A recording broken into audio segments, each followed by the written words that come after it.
Shalom, bonjour à tous.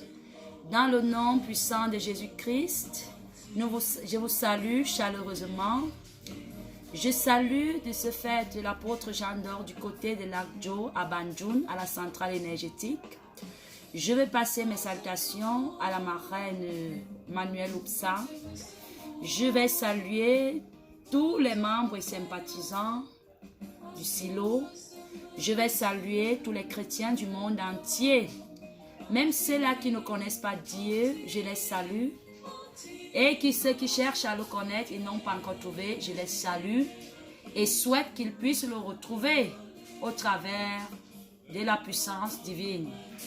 Je viens ce matin vous dire, vous saluer. Je suis l'apôtre Esther, servante de l'Éternel au silo, centre initiatique Livre Ouvert. Ce matin, je viens à vous parler de quelque chose dont le chrétien recherche dans ce monde pour sa poursuite avec Dieu. Je viens parler ici de la foi. La foi qui concerne nous les hommes de Dieu. La foi qui concerne ceux-là qui prient Dieu, les enfants de Dieu. La foi qui concerne les chercheurs, les scientifiques pour ce problème qui nous dérange dans le monde, cette pandémie coronavirus. Je viens parler ce soir de cette pandémie et je viens prier que le Dieu d'Abraham, d'Isaac et de Jacob, par sa foi, vienne nous accorder la solution. Cette foi donc va concerner nous qui prions pour ces chercheurs, nous qui prions pour ceux qui sont même déjà atteints, afin que nous puissions prier dans la foi. La foi qui est l'expression ici de pouvoir exprimer ce dont nous n'avons pas encore vu. Oui, c'est ce que nous dit la parole. Mais je viens aussi ajouter, en exprimant cette foi, je vais juste dire, c'est lorsque nous avons déjà l'Esprit de Dieu en nous que nous pouvons expérimenter la foi telle que définie. C'est-à-dire, c'est l'expression de l'Esprit Saint en nous qui nous donne la capacité donc de voir un résultat qui n'est pas encore concret, qui n'est pas encore palpable. Je viens donc prier ce matin afin que tous les chrétiens du monde entier, tous les hommes de Dieu du monde entier, par la présence du Saint-Esprit qui nous habite, qui nous assiste, nous donne donc cette capacité de pouvoir prier dans la foi pour cette pandémie qui mine et détruit le monde. Car nous constatons, beaucoup sont déjà dans la tristesse, beaucoup sont dans la peur, beaucoup sont dans le doute, beaucoup sont dans la psychose. Seigneur Jésus, tout ceci, c'est Satan qui œuvre derrière le doute, la peur, tout ce dont nous avons cité tout à l'heure. Nous venons donc prier que le Dieu d'Isaac, d'Abraham, de Jacob puisse nous accorder cette capacité de pouvoir sortir dans ce mauvais dilemme, dans cette mauvaise réclamation et dans ce mauvais souffle, afin que nous exprimons la foi en Jésus-Christ. Oui, c'est Jésus-Christ qui nous aime te demande donc d'ouvrir dans ton cœur en ce jour et de permettre donc que la parole qui sera dégagée par moi, l'apôtre Esther, puisse te toucher et te rappeler ton niveau de foi avec Dieu. Souvenons-nous de cette femme qui alla à la rencontre de notre Seigneur Jésus-Christ. Cette femme qui avait saigné pendant des années, elle n'a pas perdu espoir. Elle a entendu qu'il y a un prophète qui fait des miracles quelque part. C'était notre Seigneur Jésus-Christ. Elle est partie dans la foi sans toutefois le voir. Elle a dit, je vais vers lui et je sais que je serai guérie. Elle est arrivée, elle s'est ouverte, elle a prié, elle a désiré. Si et seulement je pouvais toucher du doigt le manteau de ce prophète, je sais que je serai guérie. Bien-aimés, lorsque nous avons donc cette prière en nous, lorsque nous avons cette capacité de prier, nous faisons peur à nos problèmes. Nous allons faire peur au blocage. Nous allons faire peur à tout ce qui est négatif. Nous allons, bien sûr, vaincre les montagnes devant nous. Parce que, bien aimé, il y a des personnes qui prient, en priant même, ils mettent au-dessus de Dieu, au-dessus de la prière, leurs problèmes. Ils mettent de l'importance. Leurs problèmes deviennent tellement plus forts. L'émotion de leur problème est plus forte que l'émotion qui doit se dégager pour la prière, qu'elle doit dégager surtout dans la foi et la certitude. Nous devons sortir de l'incertitude pour le souffle de vie, c'est-à-dire renaître dans la nouvelle alliance en Jésus-Christ. Alors, même Jésus-Christ, même lorsqu'il passait à sa passion, il se sentait à des moments faibles. Et pendant qu'il sentait des faiblesses en lui, il ne se décourageait pas, il ne se lamentait pas.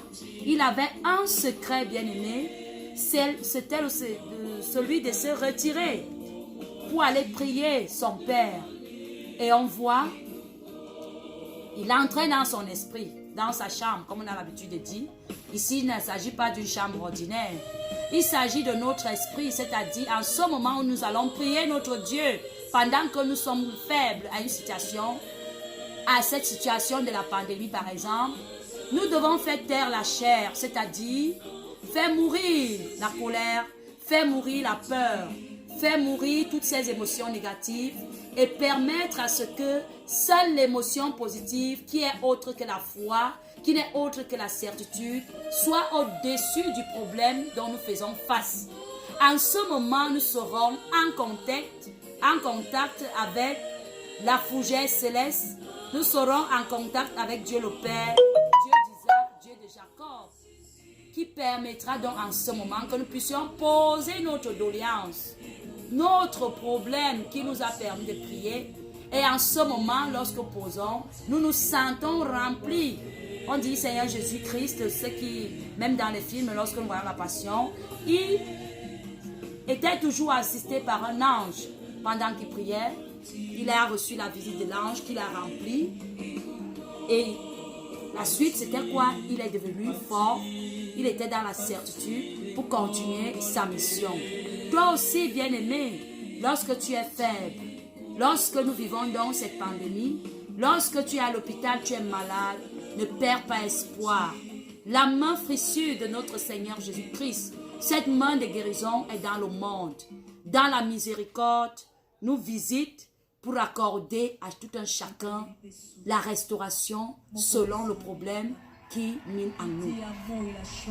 Nous demandons donc que par la foi, nous puissions avoir cette capacité, nous hommes de Dieu, de prier dans la certitude, parce qu'il y a même certains hommes de Dieu qui prient et sont même incertains par rapport à leur prière, doutent même encore de ce qu'ils disent. Nous prions dans la certitude pour ces scientifiques, afin que ces scientifiques puissent par le Saint-Esprit avoir le don de la science.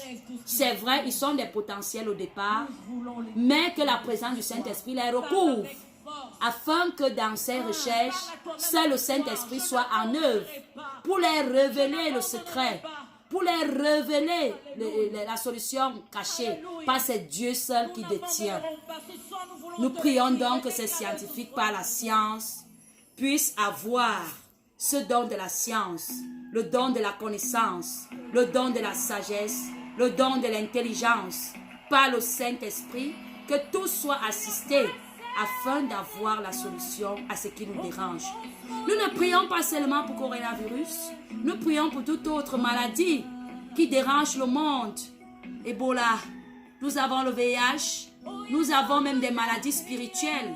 Nous prions que par la force du Saint-Esprit, par la foi, nous, hommes de Dieu, nous prions que ces maladies soient détruites, et qu'enfin, qu'il y ait des solutions finales pour toutes ces maladies. Nous prions que par la présence du Saint-Esprit, même nous qui ne sommes pas malades, et tous ceux même qui sont malades, que la cellule souche par la présence du Saint-Esprit soit nettoyée, que le bioplasma soit ionisé et que nous recouvre le souffle laser pour nous donner l'antidote contre ces maladies. Parce que souvenez-vous, il y a des sorciers qui peuvent profiter même de ce qui est dehors là, cette pandémie, pour commencer à concocter des virus spirituels pour nous détruire.